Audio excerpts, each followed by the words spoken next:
Продолжим изучение послания к евреям, который задает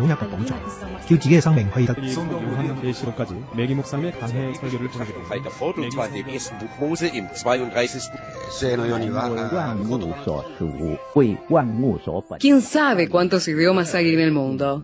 Todos ellos tienen sus códigos y símbolos, y muchas veces con sentidos totalmente opuestos.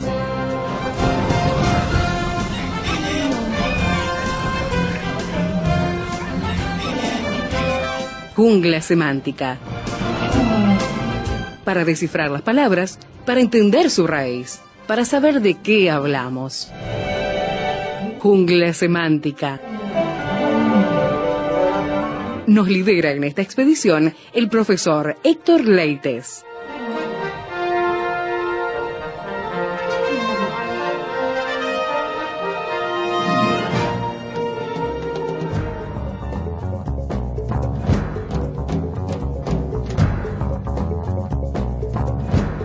Nuestra jungla semántica del día de hoy nos lleva con el profesor Héctor Leites a seguir mirando términos que vienen de idiomas que tienen mucho impacto en nuestra cultura. A veces no nos damos cuenta cuán metidas están ciertas palabras que provienen de otras lenguas y que las utilizamos a veces hasta inconscientemente. Héctor enseña en el Seminario Bíblico de Fe y le encanta, le apasiona, como van a ver y como estamos viendo estos días, el tema del uso del griego. Bienvenido, Héctor, ¿cómo estás? Muy bienvenido, Esteban. Saludamos a la audiencia también. Es un gusto, un privilegio y una gran bendición poder estar en la mesa tratando con estos términos, palabras, sustantivos, verbos en la jungla semántica. Y el griego no es un idioma solamente para eruditos, sino que de alguna u otra manera nos podemos acercar lo más amigablemente posible para ir tomando también de este idioma cosas que nos puedan servir para el diario vivir, ¿no? No es tampoco algo tan simplemente académico. Sí, a veces hablamos del griego koiné porque así se llama, griego común en el griego, pero no porque sea común es degradado o cumplió solo una función en los tiempos bíblicos, sino que en el día de hoy nosotros podemos profundizar de una manera especial en el griego para saber realmente qué es lo que está diciendo el texto original.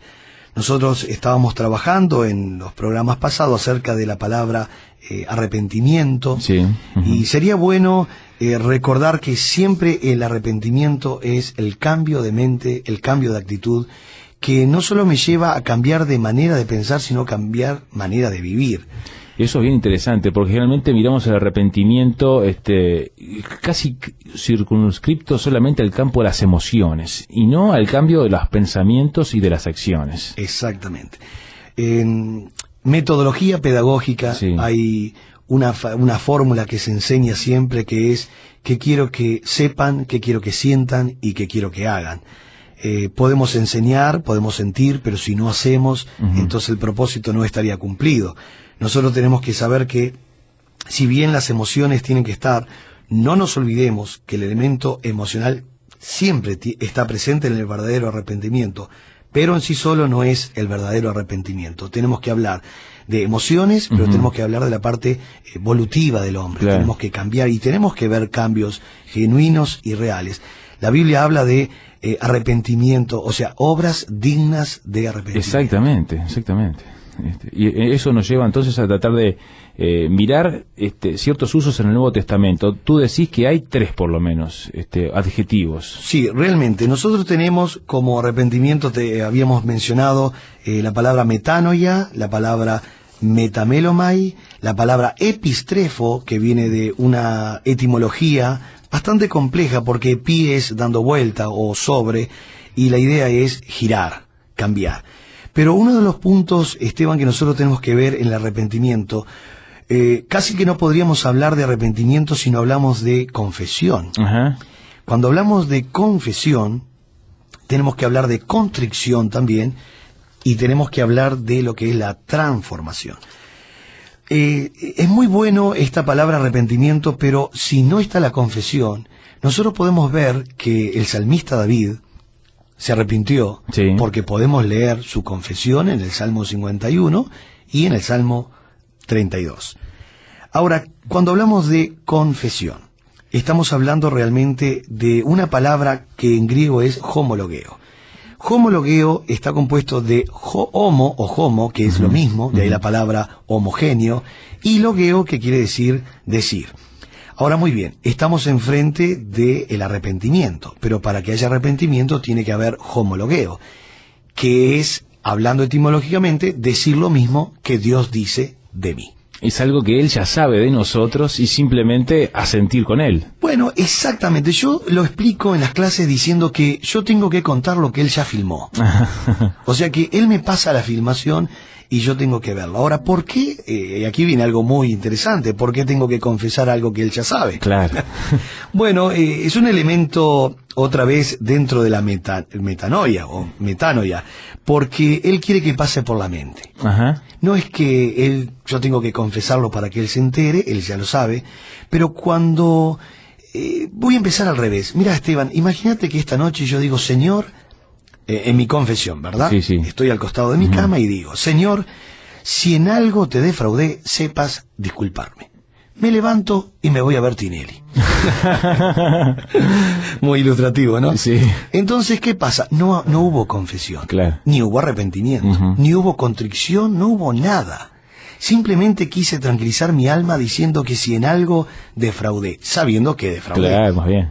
Ahora, ¿por qué entonces pide la confesión? Pide la confesión para que yo vuelva a pisar, a caminar por donde estuve. Entonces, Señor, de mañana hice esto, al mediodía hice esto otro, no hice algo de tarde, de noche hablé algo que no debía de hablar. Entonces, cuando yo voy pasando por la escena, por eso es decir lo mismo que Dios dice de mí, por causa de que Él ya filmó, entonces yo tengo que narrar lo que Él filmó. Claro. Cuando paso por el mismo lugar, ahí está el proceso en mi mente, que dejo la oportunidad para que el Espíritu Santo ponga el dedo en la llaga. Es un proceso reflexivo, entonces. Reflexivo, exactamente. Estoy dando la oportunidad para que realmente el Señor me ministre en mi mente.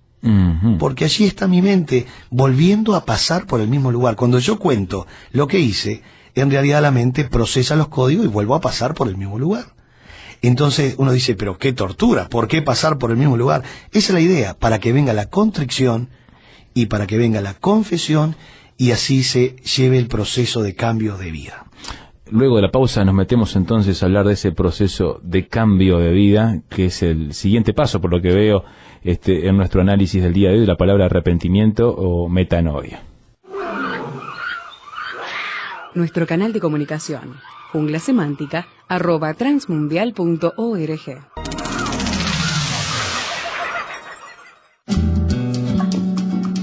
Para conocer más acerca del proyecto ANA y Mujeres de Esperanza, visítanos en nuestra página www.proyectoana.org. Allí encontrarás noticias, testimonios, poemas y artículos de interés para nosotras las mujeres. Visítanos.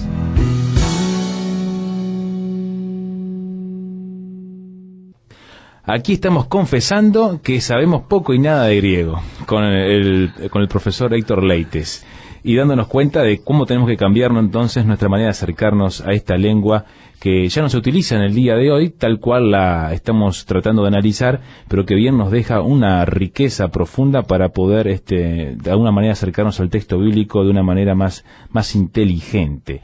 Estamos hablando de arrepentimiento. Arrepentimiento. Sí, sí. Cuando tú decías que estamos confesando, me sonreí porque se habla mucho de la confesión positiva hoy. Sí, exactamente. Pero bueno, no es una confesión positiva, es simplemente contar lo que Dios ya vio de mi vida. Es ser realista de mi propia condición. Ahora, muy bien, estábamos hablando de arrepentimiento que está totalmente entrelazada las palabras confesión, contrición y transformación. Fíjate, Esteban, que cuando estábamos hablando recién de la confesión, el salmista David, cuando confiesa, él logra contar todo como fue. Sí, sí, sí. Si bien al principio muy diplomáticamente él dice, bueno, borra, lávame, límpiame, después le pone nombre y apellido a lo que muy diplomáticamente había estado tratando. Dice, quita de mí los homicidios. Él, en definitiva, había hecho una estrategia para matar a Urías Eteo por causa de el pecado que había cometido con su esposa. Entonces, cuando él confiesa, él dice, tú no quieres sacrificio que yo perfectamente lo daría, sino que lo que tú estás exigiendo de alguna manera es un corazón contrito y humillado. Entonces aquí vemos la palabra arrepentimiento, que es el proceso, vemos la confesión, que es abrir su boca y contar lo que Dios filmó, vuelvo a repetir, homologeo es la palabra confesión, viene de homo, lo mismo, y logeo, decir lo mismo que Dios dice de mí, no es justificarse. No. No es decir tal vez si en algo pude hacer mal. Claro, como haciendo la vista gorda, sí. Claro, ahora qué poco sensatos, porque Dios filmó mi vida, ¿verdad? Entonces sabe lo que yo hice. De ahí entonces viene la contrición producida por el pecado, producido por Dios mismo, que me hace confesar. Y ahí viene lo que se llama el proceso de metamorfosis. Ajá. Una palabra pero muy rica. Inclusive, Esteban, sabés que aparece solo 3 veces en la Biblia. 3 veces. Solo 3 veces aparece la palabra metamorfosis. Una vez aplicado a Cristo, cuando vemos el caso de la transfiguración, en Mateo 17, cuando el texto dice que Él se transfiguró delante de ellos. Ajá. Esa palabra transfiguró en realidad es metamorfosis, es un cambio de adentro hacia afuera.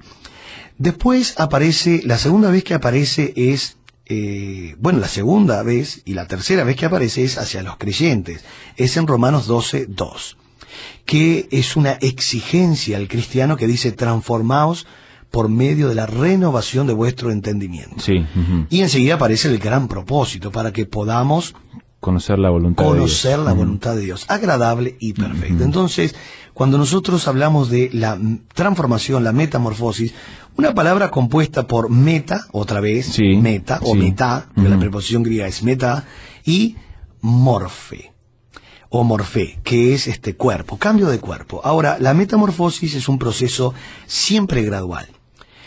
Puede ser más rápido, puede ser más lento, es como cuando uno ve la oruga en ese proceso de metamorfosis que se hace mariposa. Es verdad. Entonces, para colocar bien la palabra metamorfosis en el arrepentimiento, tenemos que saber que ese cambio de actitud, esa renovación de mente, porque yo ahora estoy triste por el pecado, mi mente está realmente golpeada, pero bien golpeada en el sentido de decir: quiero cambiar mi manera de pensar. Al cambiar mi manera de pensar, va a hacer que cambie mi manera de vivir.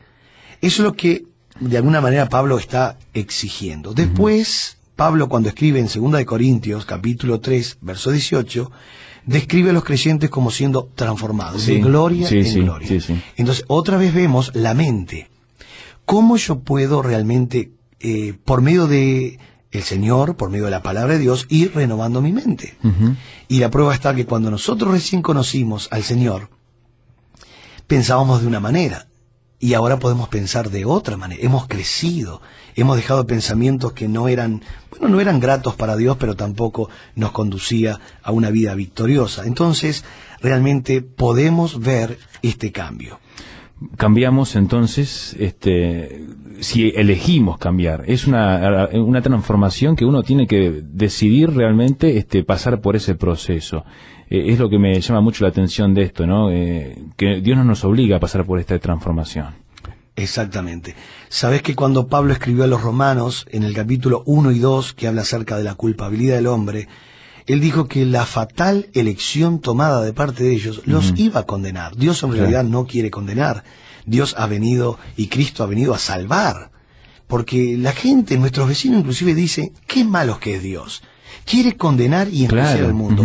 No, yo le digo a mi vecino: en realidad Dios es bueno. Claro. Ya estaba todo perdido, vino a salvar. Sí. Y vino a dar la oportunidad del arrepentimiento, como Pablo escribe a Timoteo allí en el momento difícil, y le dice: él quiere que todos procedan al arrepentimiento. Pero por otro lado también, en alguna otra pasaje de la Biblia se habla que tienen algunos el entendimiento entenebrecido, o han pasado a un grado como que cruzaron una línea en que ya la cabeza la tienen totalmente nublada, que no pueden cambiarla o no pueden, a ver cómo se entendería eso con... Es muy buena tu apreciación, Esteban, porque esa mente entenebrecida, o como le llama Pablo, escribiéndole a Timoteo, conciencia cauterizada. Sí. Es interesante la palabra cauterizada, allí en griego, que es poros. Y poros es piel arriba de piel. Ajá. Y cuando sale un callo, Sí. tú te pinchás con una aguja en el callo y no te duele, Claro, por es causa verdad, de que es hay verdad. piel muerta. Sí, sí, sí. Es epidermis y epidermis, piel muerta que fue quedando, y ya no hay sensibilidad. Bueno, ahí es donde nosotros tenemos que pisar muy fuerte sobre Hebreos 5:14, que dice que el alimento sólido es para los que han alcanzado madurez, para los que por el uso, y aquí hay una palabra muy fuerte, muy profunda, por el uso, tienen los sentidos ejercitados. Ahora, ¿qué sentidos? La palabra griega para sentidos allí es el sentido de percepción del pecado, mi mente. Claro. Cuando percibo algo que no está bien, obviamente tengo que valerme del gran sumo pontífice para poder otra vez arrepentirme. Ajá. Estamos uniendo siempre en lo mismo, arrepentirme, confesarlo, realmente valerme de nuestro buen amigo, de nuestro buen compañero, que no está para condenarnos, está esperándonos justamente que nosotros podamos ir hacia él. Ahora, notamos en Hebreos 5:14 justamente la palabra uso y ejercicio. O sea que tiene que haber un uso y ejercicio de los sentidos, porque si no pasa lo que tú estabas diciendo, Esteban, los sentidos entorpecidos, mentes cauterizadas, que ya no podrán percibir entre el bien y el mal. Ajá. Sabes que muchas veces decimos, y me he encontrado con algunos y les digo, mirá lo que dice el texto, y ya están tan cauterizados que dicen, yo no lo veo así, Claro. yo no lo veo Claro, así. claro. Entonces uno le está mostrando realmente el texto bíblico. Pero gracias a Dios, nosotros tenemos que ver que tenemos un Dios de misericordia, de gracia, que está diciendo que en cuanto percibamos pecado, porque habla de los sentidos de percepción de pecado, tenemos que tener uso y ejercicio. ¿Sabes que si yo ato mi brazo por 30 años pierde la motricidad? Por supuesto. Si mi mente no puede estar confesando, arrepintiéndome, todas las veces que sea necesaria, entonces se entorpece la habilidad de percibir cuándo debo de hacerlo. Ujú. Es un tema muy profundo. Sí, y bueno, la pregunta es, ¿cómo está su mente en ese caso entonces? Es una muy buena reflexión, Esteban, para estos días tan difíciles que corremos, que a veces ni tiempo hay de arrepentirse. Claro. Pero debemos de hacer tiempo, debemos de hacer tiempo. Es preferible tener los sentidos ejercitados y no perder la habilidad de poder percibir el bien y el mal, mi amigo. Nuestro canal de comunicación, junglasemántica@transmundial.org.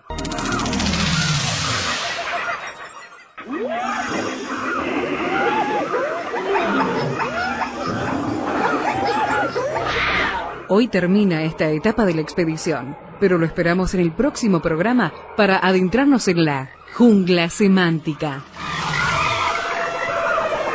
Jungla Semántica es una producción del Seminario Bíblico de Fe y Radio Transmundial. Jungla Semántica.